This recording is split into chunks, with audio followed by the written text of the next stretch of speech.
the Mariners were the other team that played today, and they just continue to really struggle. If I check this right here and I, make sure I get this correct instead of giving you false information. Um, oof, yeah, the Mariners have lost four straight. Um, Coming off of a really ugly homestand. That is rough, buddy. Yeah, getting swept by the Baltimore Orioles, an Orioles team that has struggled for the vast majority of this season, mind you, and then coming off into this 6 game road trip, 6 games in 7 days, that they're away from T-Mobile Park before coming back next Friday. The Angels continue to kind of be this team that's in obscurity and mediocrity. Well, the Mariners have too. I understand that. Um, and unfortunately, the Mariners just continue to kind of skid. They continue to they continue to skid. They were, a good chunk over 500 for a while. Now they're just 2 games over 500 coming out of this one. So, um, really, really unfortunate game, and not super unfortunate, but it's a rough one. I mean, the scoring in this one was all within the third through fifth innings. Um, Quiet for the first few. Bryce Miller getting the start for Seattle. Um, who was getting the start for? Oh yeah, Kyle Hendricks. Kyle Hendricks and his 85-mile-an-hour fastball. Just tough. Just really tough. Um, so yeah, this was tough. I mean, again, a lot of things going wrong for the Mariners over the past homestand, besides the play of Cal Raleigh and JP Crawford, unfortunately. Um, And funny enough, who gets things started for the Mariners offensively but JP Crawford? Crawford singles in the third inning to get the scoring started, scoring Ben Williamson. Ben Williamson had a nice game in this one, 2 hits, but you know, it didn't stay for long because in the bottom of the third, Zach Neto scores Chris Taylor on a single. Chris Taylor, yes, Chris Taylor, former Mariner. Chris Taylor, his name will come up a few times throughout the course of this game. So, we're knotted at one right away. The next inning, the Mariners do get some combo offense. Uh, they had the bases loaded against Hendricks with no outs.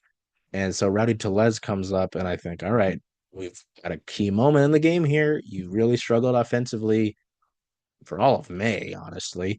You need something. Rowdy Tellez, it looked like he had a grand slam. It would have been his second grand slam of the season, but it dies right in front of the right field fence.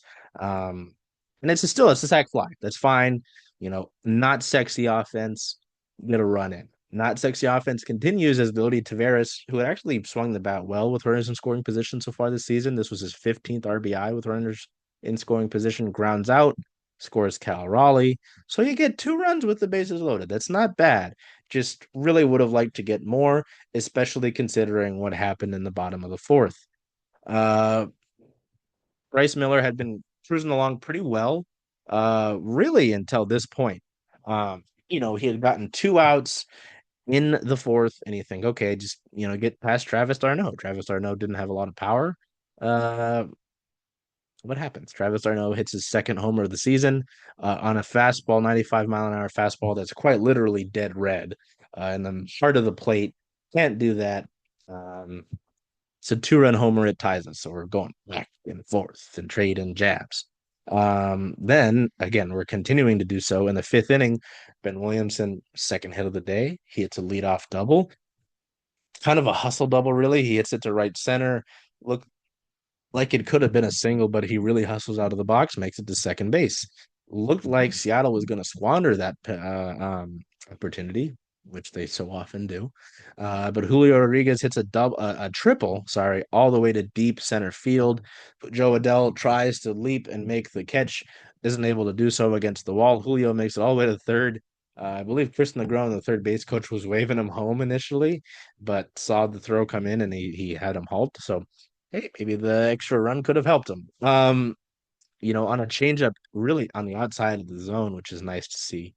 Um, then in the bottom of the fifth, uh, former Mariner Chris Taylor continues to hurt you. He doubles on a fly ball to center field, scoring Joe Adell. And then Nolan Schanuel singles to score Chris Taylor. The Angels take a 5-4 lead that they never look back from. Seattle, it seemed like the offense was going jab for jab in 3 for 5, innings 3 through 5.